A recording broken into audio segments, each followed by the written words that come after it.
Baik, terima kasih. Selamat siang semuanya. Perkenalkan, nama saya Reza Nindita, SSI MSI. Saya adalah pengajar program studi S1 Farmasi. Untuk penilaian pembelajaran sertifikasi dosen kali ini, saya akan memberikan materi pembelajaran mengenai parasitologi 3, parasitologi 1. Dalam hal ini adalah helmintologi. Merujuk pada RPS helmintologi, untuk materi yang akan saya sampaikan itu memiliki CPMK, yaitu diharapkan mahasiswa mampu menjelaskan helmintologi baik secara morfologi, secara epidemiologi, secara pemeriksaan maupun secara pencegahannya. Sedangkan untuk sub CPMK 2-nya ya diharapkan mahasiswa mampu menjelaskan mengenai materi helmintologi, dalam hal ini adalah Ascaris lumbricoides. Oke, materi yang ingin saya sampaikan meliputi yang pertama adalah morfologi atau pengertian dari STH itu sendiri, soil transmit helmin, kemudian morfologi dari Ascaris lumbricoides, kemudian morfologi dari telur cacing Ascaris lumbricoides, kemudian pemeriksaannya atau diagnosisnya, kemudian yang terakhir adalah pencegahan. Kemudian untuk metode pembelajarannya saya menggunakan discovery learning, di mana mahasiswa sebelum mengikuti pembelajaran saya diharapkan sudah mencari materi yang akan saya sampaikan. Kemudian untuk teknik penilaiannya, di sini saya menggunakan kuis, yaitu pretest dan post-test. Oke, baik, itu saja ya yang dapat saya sampaikan. Terima kasih. Wassalamualaikum warahmatullahi wabarakatuh. Baik, selamat pagi semuanya. Selamat pagi, Pak. Baik, ya selamat pagi ya. Kita bertemu lagi ya di mata kuliah parasitologi. Kita sudah masuk ke pertemuan ketiga, yaitu nematoda usus ya, kelompok STH. Dalam hal ini adalah Ascaris lumbricoides dan hugum. Namun sebelumnya kemarin saya sudah menyampaikan bahwa untuk pembelajaran kita ya diharapkan kalian semua atau para mahasiswa ya sudah mencari terlebih dahulu mengenai uh, nematoda usus ini, yaitu kelompok STH. Di sini saya menyingkat STH ya, nanti coba salah satu ya menjawab apa itu STH. Kemudian dalam hal ini adalah Ascaris lumbricoides dan hugum ya. Nah, sebelum kita mulai ya, mungkin ada beberapa hal yang bisa menjawab ya terkait dengan STH. Mungkin pertanyaan sederhananya satu, ya istilahnya tak kenal maka tak sayang ya. Jadi apa yang ingin saya sampaikan diharapkan mahasiswa tahu terlebih dahulu mengenai definisinya ya. Coba mungkin salah satu bisa menjawab apa itu istilah dari STH, kemudian pengertiannya apa. Silakan, ada yang ingin apa namanya, ada mahasiswa yang ingin menyampaikan apa itu STH, kemudian definisinya apa. Silakan salah satu mungkin.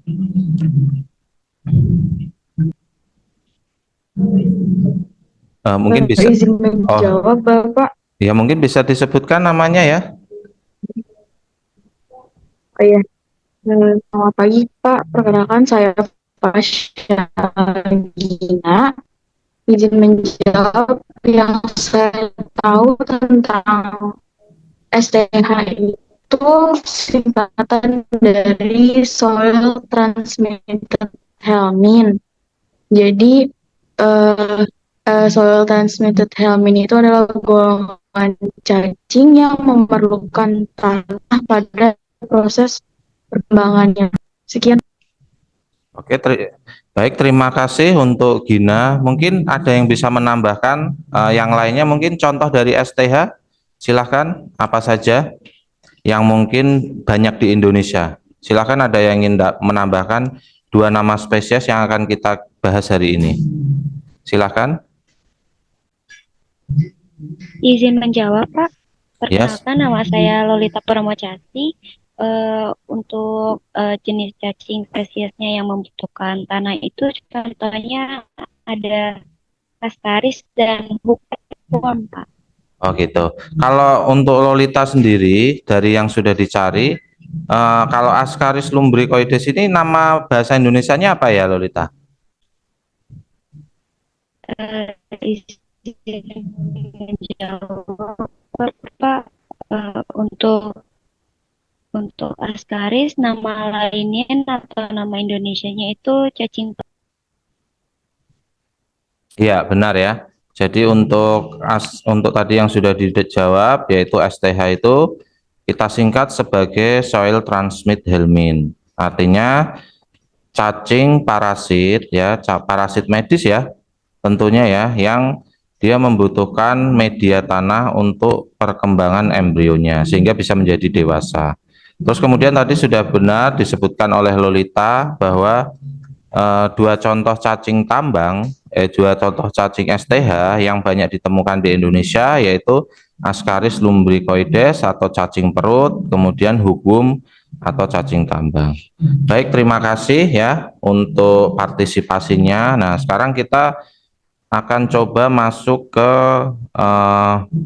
materi ya yang akan saya sampaikan. Saya izin share screen terlebih dahulu, ditunggu sebentar ya.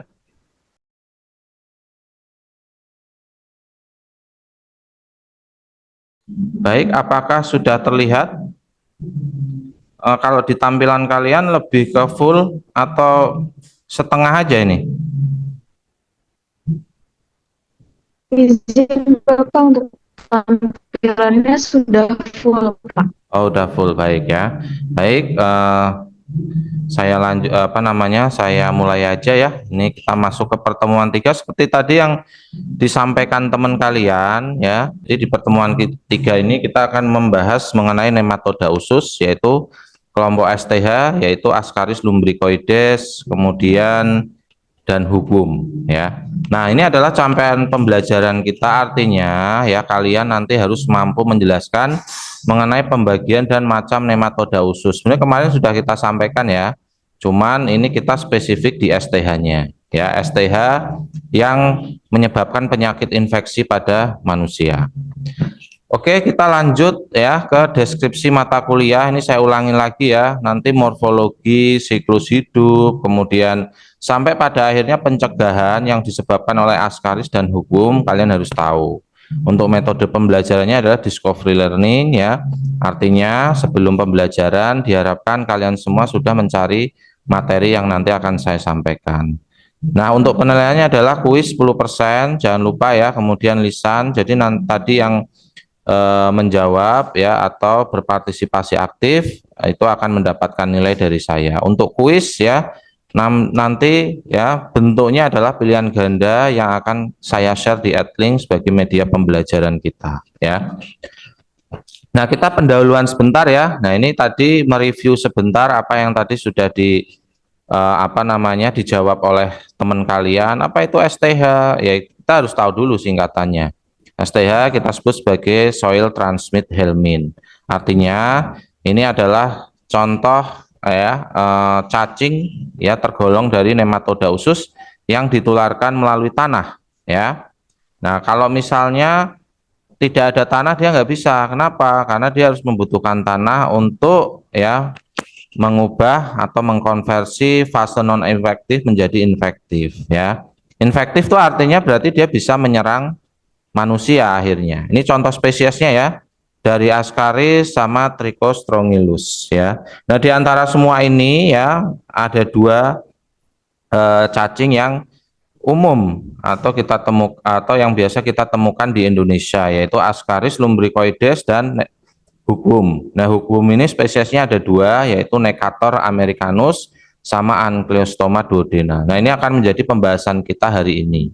Nah, kalau ada STH, mestinya ada non-STH. Nah, kalau non-STH ini nanti akan menjadi pembahasan kita berikutnya. Artinya kalau non-STH, dia tidak membutuhkan tanah dalam siklus hidupnya.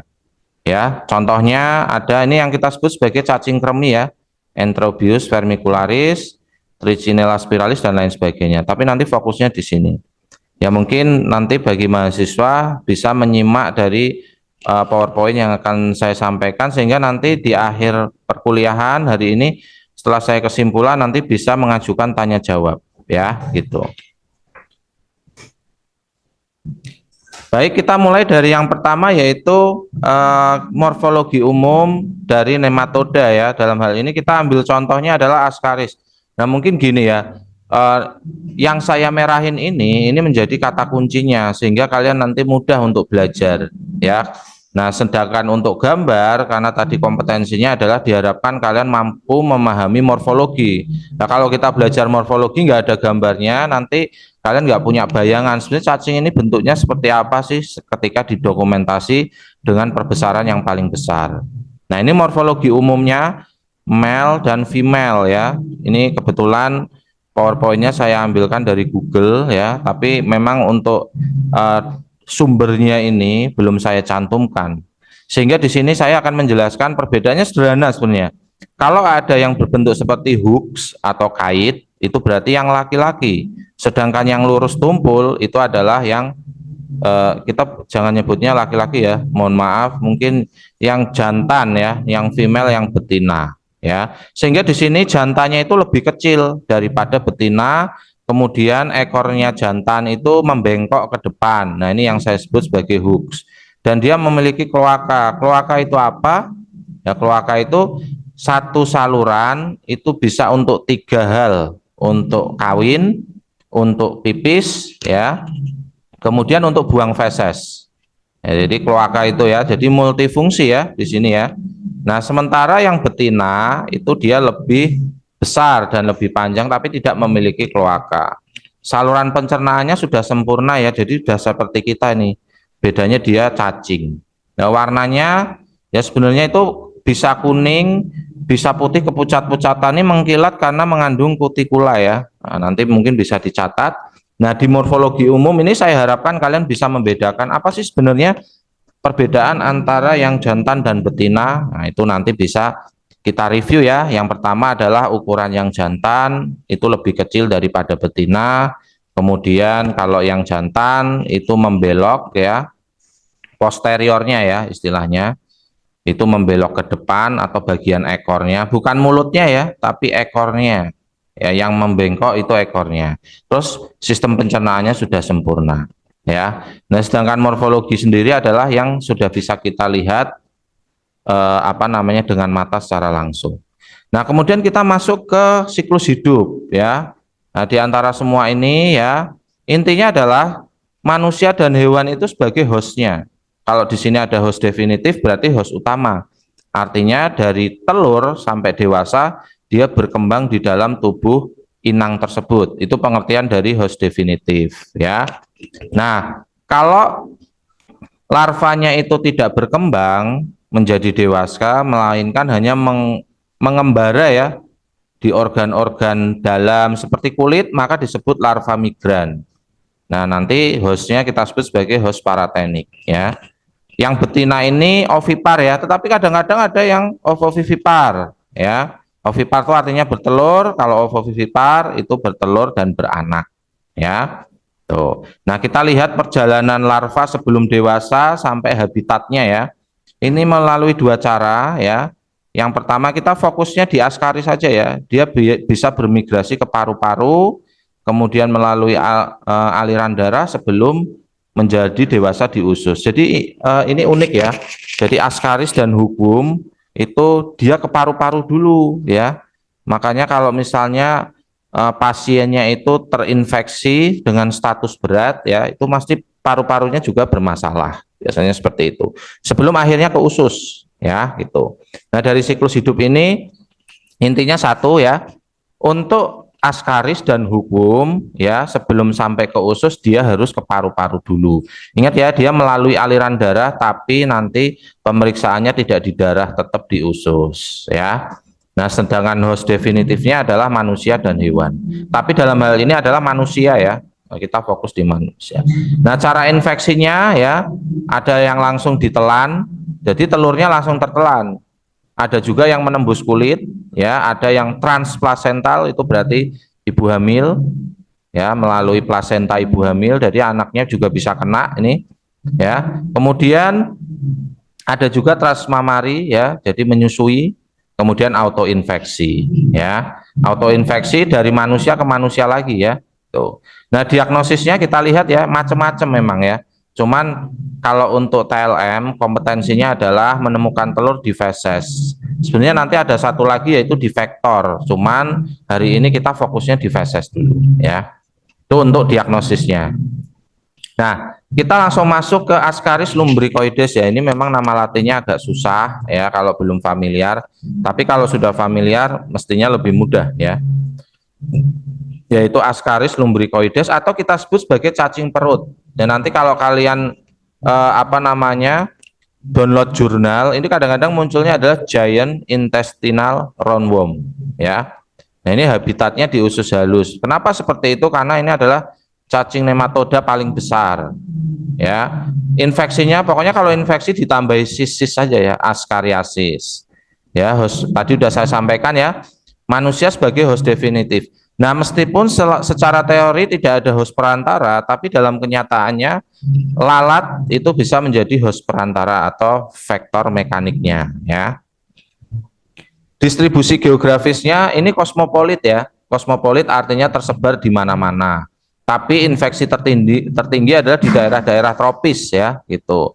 Nah, otomatis tanah liat ini menjadi tempat perkembangbiakan yang baik. Nah, kasus terbanyaknya adalah anak-anak usia 5 sampai 9 tahun. Ya, ini di atas balita ya. Jadi umur-umur SD. Kenapa? Karena mereka belum memiliki kesadaran hidup bersih secara baik ya. Tuh. Jadi dari distribusi geografis nanti kalau ditanya ini tersebarnya di mana? Oh, di semuanya ada. Kalau di Indonesia banyak enggak? Banyak, justru Ascaris yang paling utama. Ya. Nah, sementara kalau kebetulan kita domisilinya di Bekasi, kita punya daerah endemik yaitu Bantar Gebang ya. Yaitu tempat pembuangan sampah terpadu. Itu banyak juga itu ya ditemukan kasus-kasus askariasis ya. Kemudian nah ini ya morfologi yang paling menarik ketika kita ngomongin morfologi ya, tidak terlepas dari gambar ya. Jadi gambarnya harus dimunculkan. Nah, telur Ascaris itu khas banget ya. Dia bentuknya adalah bulat telur atau oval. Terus dia memiliki 3 bentuk. Dari 3 bentuk ini yang paling berbahaya adalah yang bentuk fertil. Ini bentuk fertil seperti ini ya, warnanya kuning keemasan. Bentuk yang paling jarang kita temukan adalah yang ini, dekortikasi. Nanti kalau di lapangan kalian akan menemukan bentuk fertil sama non fertil. Ini saya sebutkan dulu karena nanti mata kuliah ini juga terintegrasi dengan praktikum kalian. Ingat ya, parasit satu teori kemudian 1 praktikum. Nah, ini harus saya berikan dulu. Nah, nanti lapisannya terdiri dari 3 albumin atau protein ya, kemudian ada glikogen ya, batasnya memang tidak jelas, kemudian lipiodal atau lemak ya. Kalau yang non fertil itu hanya memiliki 2 lapisan saja, yaitu albumin dan glikogen. Nah, di tengahnya ini sebenarnya adalah embrionya dia itu, tapi suka dalam bentuk granula-granula kasar ya. Intinya adalah kalau kalian menemukan bentuk non fertil, oh berarti dia tidak bisa menginfeksi manusia karena kan nggak bisa berkembang menjadi bentuk dewasa, alias embrionya tidak berkembang ya. Tuh. Nah, ini adalah bentuk cacing dewasanya ya. Kalau tadi warnanya bisa kuning, tapi ketika sudah kita perpanjang kita baru tahu ya bahwa ukurannya memang lebih panjang betina, tapi nanti kalian harus buktikan apakah panjangnya 20 sampai 30 cm ya untuk yang betina, sedangkan yang jantan adalah 15 sampai 31 cm. Kemudian ujung ekornya adalah melengkung ya, ini tadi sudah ya, atau kita sebut sebagai spikula gitu ya. Nah, ini sekali lagi ini spikulanya ya.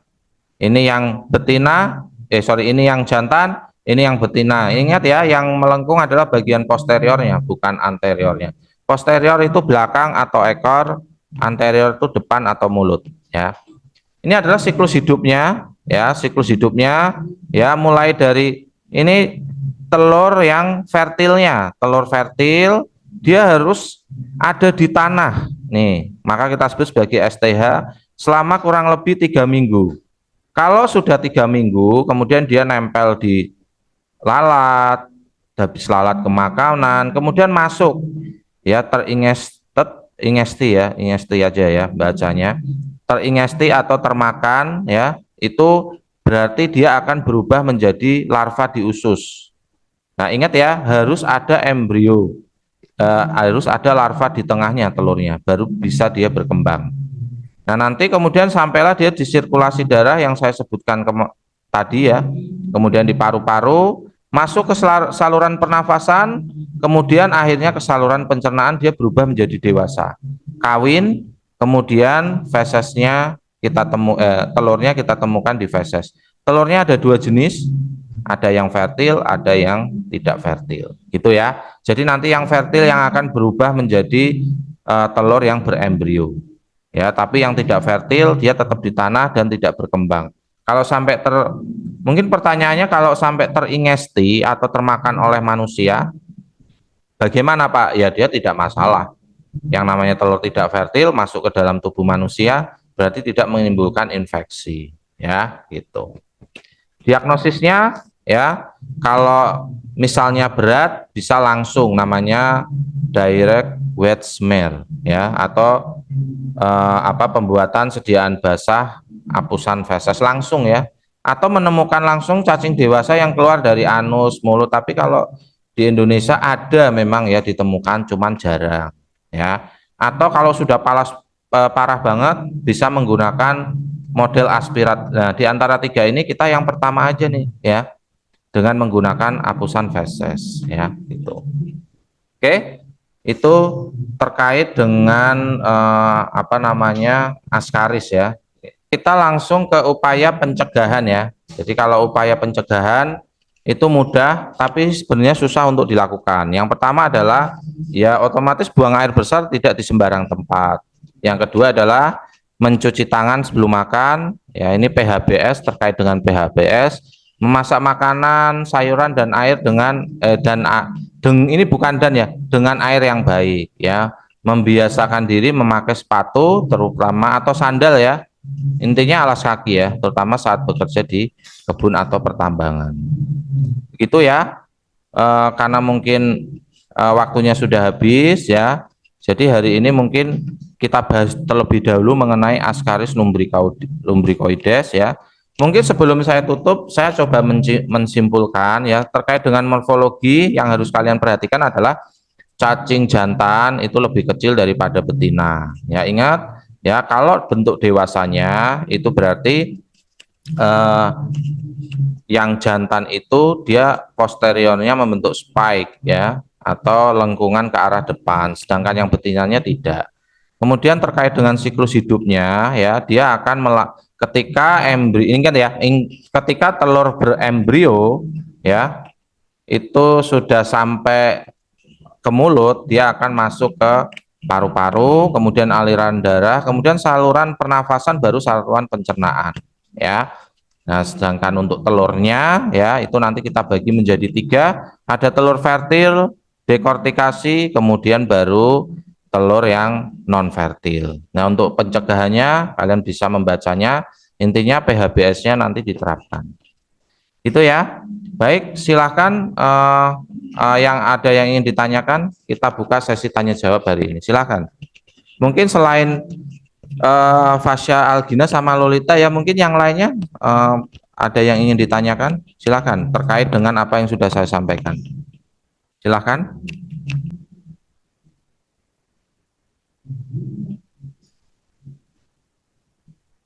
Silakan untuk ada yang ingin ditanyakan.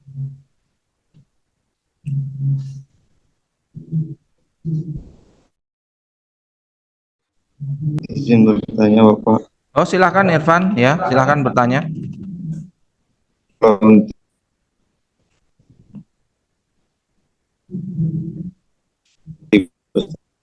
Melengkung ya Bapak. Untuk yang membedakan posterior dan anterior gimana ya Pak? Pertanyaan yang bagus ya Irfan. Mungkin pertanyaannya saya ulang ya, untuk membedakan anterior dan posterior yang betina itu bagaimana. Nah, kita kembali lagi ya ke pertanyaan ke slide yang tadi ya. Jadi ketika kita pengen membedakan anterior dan posterior dari segi secara langsung, ini akan susah ketika si cacing itu tidak bergerak. Tapi kalau bergerak, ya yang depan itu berarti ketika dia bergerak ke depan, oh ya berarti yang depan itu yang anterior. Itu yang pertama ya. Itu mungkin penggambarannya adalah cacingnya harus bergerak dulu.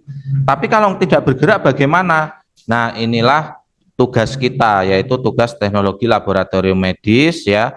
Jadi sebenarnya nggak ada nih istilah bergerak. Baik, mohon maaf tadi agak keluar. Sudah bisa didengar suara saya? Sudah ya? Sudah, Bapak. Baik, terima kasih. Ya, ini saya share lagi ya untuk pertanyaannya Irfan tadi. Jadi untuk mengetahui anterior dan posterior ya, kalau misalnya dia dalam kondisi mati itu nggak bisa secara langsung kecuali dia memang sudah berpengalaman. Nah, pertanyaannya adalah kalau tidak berpengalaman bagaimana? Berarti kita harus menggunakan alat bantu yang kita sebut sebagai mikroskop.